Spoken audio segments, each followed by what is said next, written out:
नमस्कार, मेरा नाम है ईशानी चंद्रा और आप देख रहे हैं द ईशानी शो, दुनिया का सबसे अच्छा शो।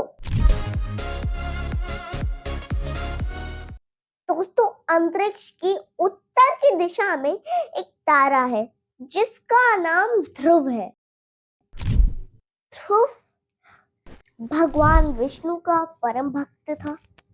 चलिए आइए जानते हैं ध्रुव की पूरी कहानी।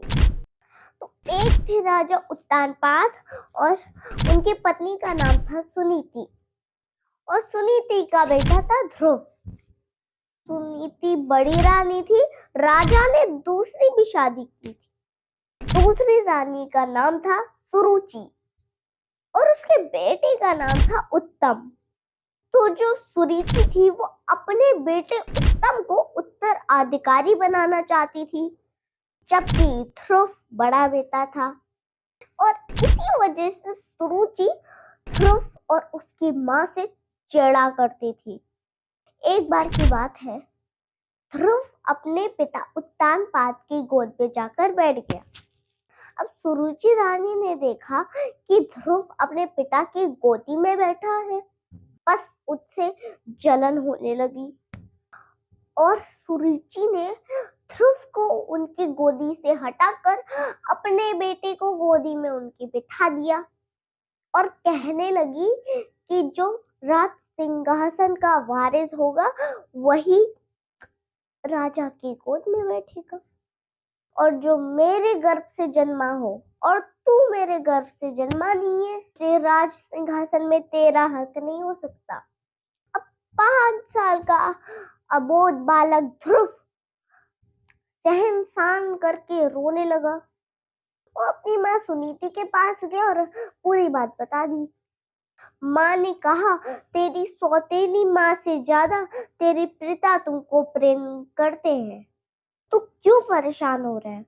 अरे सबसे बड़ी गोद परम पिता परमेश्वर की होती है, भगवान नारायण की होती है। एक दिन तू उनकी गोद में बैठेगा। ध्रुव ने पूछा कि वो कहाँ रहते हैं। माता ने पहाड़ों की तरफ इशारा कर दिया और बोला कि पहाड़ों की तरफ रहते हैं। छोटे से बच्चे ध्रुव के मन पर माँ की बातों का बड़ा असर पड़ा और एक दिन वो अपना घर बार छोड़ के पहाड़ों की तरफ चला गया। रास्ते में उसे नारद मुनि मिले। नारद मुनि ने पूछा कि बेटा यहाँ क्या कर रहे हो? जाओ घर, माता पिता चिंता कर रहे होंगे। ध्रुव नहीं माना। ध्रुव ने बोला कि मैं तो नारायण के भक्ति में जा रहा हूँ। अब नारद मुनि ने ध्रुव को ओम नमो भगवते वासुदेवाय का जप करने को बोला और बालक ध्रुव यमुना नदी के किनारे इसी मंत्र का जप करने लगा। फिर नारद उसके पिता उत्तानपाद के पास गए। उत्तानपाद ने कहा कि मैंने एक स्त्री के वश में आकर अपने बेटे को घर छोड़ के जाने दिया। नारद जी ने कहा, अब आप उसकी चिंता मत करें कि उसका रखवाला तो भगवान विष्णु है। थर बालक की कठिन तपस्या से नारायण प्रसन्न हो गए और भगवान ने उसे दर्शन देके कहा कि बता तेरी क्या इच्छा है, मैं तुझे वो वरदान देता हूँ। बालक ने कहा कि प्रभु मुझे आपकी गोद में बैठना है। तो नारायण बोले कि बेटा पूरी आकाश ही मेरी गोद है और एक दिन तू इसी गोद में बैठेगा।